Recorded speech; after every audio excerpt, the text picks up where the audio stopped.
Ahora vamos a la página 16 del libro de guaraní. Le vemos a un niño. Este niño se llama Rubencito y nos pregunta, ¿qué necesita Rubencito? Pero estamos en guaraní, entonces tenemos que preguntar en guaraní. Va epa oikoteve Rubencito. Repitan eso. Va epa oikoteve Rubencito. ¿Qué necesita? Él necesita ir al baño, comer, tomar agua y usar la pelota. Entonces vamos a decir en guaraní.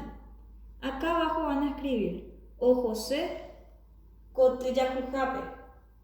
Baño es Cotillajuja. Entonces eso es lo que van a escribir acá. Cotillajuja. Abajo tenemos la comida. Se dice tembiú. Rubencito, jo use tembiú.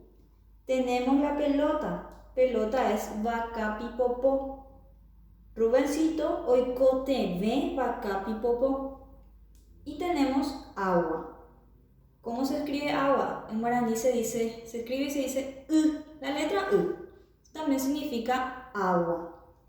Y vamos a decir entonces oikote ve jo ujanua. Eso van a decir de forma oral y lo que van a escribir ahí son estas palabras que yo les voy a mostrar en la pizarra. ¿Dónde estaba el baño? Cotillajuja. ¿Dónde estaba la comida? Tembiú. ¿Dónde estaba la pelota? Vacapipopó. Y agua es Aprendan entonces a decir estas palabras.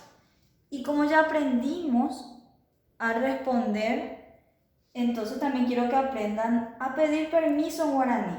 Por ejemplo, se quieren ir al baño, entonces le avisan a alguien en casa y le dicen, ¿puedo ir al baño? En castellano. Y en guaraní, Ikatupa aja cotillajujape. Practiquen eso.